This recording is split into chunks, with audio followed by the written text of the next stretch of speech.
বাংলার বিগত বাম সরকারের সঙ্গে ত্রিপুরার সিপিএম সরকারকে একই সারিতে ফেললেন মমতা বন্দ্যোপাধ্যায়। রাজ্যের বিগত বাম সরকারের মতোই ত্রিপুরায় মানিক সরকারের বিরুদ্ধেও অনুন্নয়নের অভিযোগ করলেন তিনি। লোকসভা নির্বাচনের দ্বিতীয় দফার প্রচারে ত্রিপুরা গিয়ে মঙ্গলবার শান্তিবাজার ময়দানের সভা থেকে কড়া ভাষায় সিপিএমকে আক্রমণ করেন মমতা বন্দ্যোপাধ্যায়। তাঁর অভিযোগ, ত্রিপুরায় গণতন্ত্র বলে কিছু নেই। রিগিং, সন্ত্রাসকে হাতিয়ার করে মানুষকে ভয় দেখিয়ে ক্ষমতায় টিকে রয়েছে সিপিএম।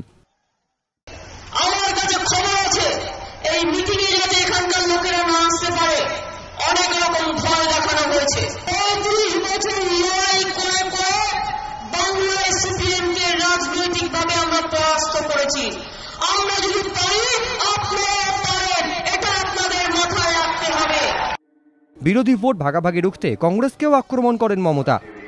পশ্চিমবঙ্গের সিপিএম এর মতো এ রাজ্যে কংগ্রেসের রক্তক্ষরণ অব্যাহত। ক্ষয়িষ্ণু কংগ্রেসের জায়গায় নিজেদের আধিপত্য কায়েমে মরিয়া তৃণমূল। এবারে লোকসভা ভোট তারই প্রথম পরীক্ষা।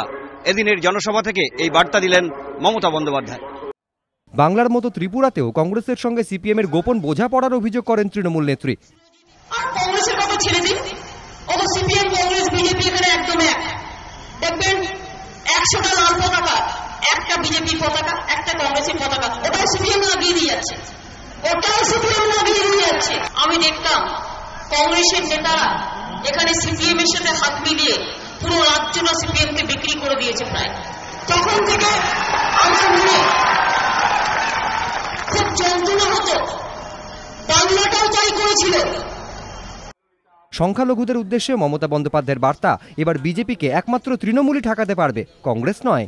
আগরতলা থেকে প্রায় 100 কিলোমিটার দূরে শান্তিবাজারের এই সভায় এদিন মমতা বন্দ্যোপাধ্যায়ের হেলিকপ্টারে করে যাওয়ার কথা ছিল, কিন্তু সড়ক পথে সেখানে যান তিনি। ফলে 12টার পরিবর্তে তার পৌঁছতে প্রায় 4টে বেজে যায়। সভায় পৌঁছে তৃণমূল নেত্রী বলেন, হেলিকপ্টার ভাড়া প্রায় 76 লক্ষ টাকা। তৃণমূলের অত টাকা নেই, তাই সড়ক পথেই আসতে হয়েছে। এবারে লোকসভা ভোটে তৃণমূলকে সর্বভারতীয় দলে পরিণত করা মমতা বন্দ্যোপাধ্যায়ের অন্যতম লক্ষ্য। সেই লক্ষ্য পূরণে দেশের অন্যান্য রাজ্যের পাশাপাশি ত্রিপুরাকেও টার্গেট করেছেন তিনি। ত্রিপুরায় 2 দফায় প্রচারে এসে তাও বোঝালেন তৃণমূল নেত্রী। ক্যামেরায় প্রবীর সামন্তের সঙ্গে আশাবুল হোসেন, এবিপি আনন্দ, শান্তিবাজার, ত্রিপুরা।